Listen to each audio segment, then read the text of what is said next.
Hello, Ted Morrissey here. Welcome to this American Literature Seminar on the loss of innocence. As you know, we have three textbooks. We have the Scribner Anthology of Contemporary Short Fiction, which we'll be reading some stuff out of.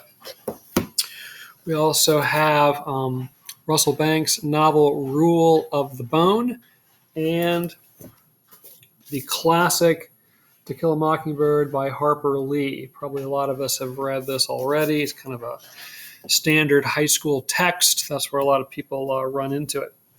So this theme of the loss of innocence, it certainly is a rich one, as I say in the written announcement. There's a lot of literature devoted to that. It's not just, of course, an American literature theme. Literature around the world has been, a great source of inspiration for people, writers writing about the loss of innocence. I'm just going to mention a couple of here, American and otherwise. This is maybe where it all kind of began. Homer's Odyssey, which is some 3,000 years old. If you're familiar with the Odyssey at all, we probably think of Odysseus's wanderings and encountering the Cyclops and the the sirens and on and on and on. But the Odyssey begins, as you may know, with the story of Odysseus's son Telemachus, who is coming of age and has to sort of come to terms with the fact that his famous father has been absent for 20 years, and there's all kinds of troubles at home that now he has to take responsibility for because he's becoming an adult, and so on. So there's definitely this loss of innocence built into Homer's Odyssey.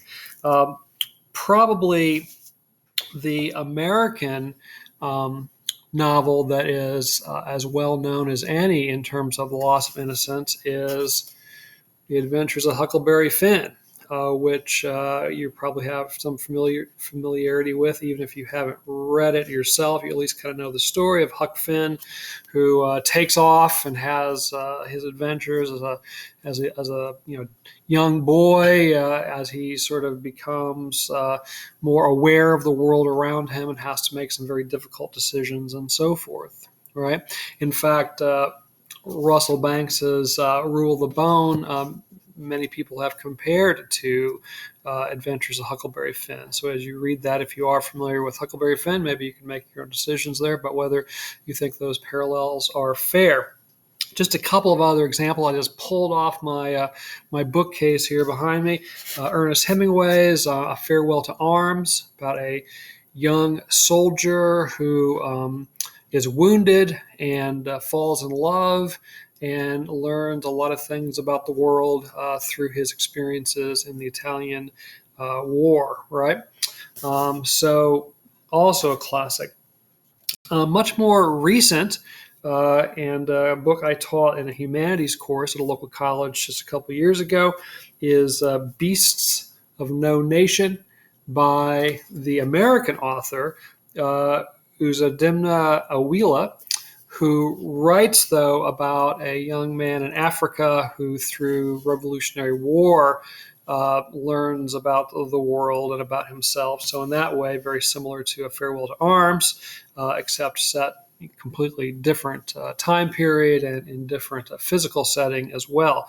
We can probably think of lots of examples. Catcher in the Rye would be another coming-of-age story that a lot of people are familiar with, and so on. So as we kind of move through the next few weeks, we're obviously thinking about that theme, the loss of innocence, what it says about American culture in particular, but recognizing at the same time that it is a universal theme, and writers in basically every culture have dealt with this idea of the loss of innocence. We also are going to be learning to read more critically, more analytically, and writing about literature from an analytical standpoint. So that's another goal of the course. All right, I'm going to stop there and just want you to know I'm looking forward to working with you over the next few weeks on this American Literature Seminar as we explore the loss of innocence.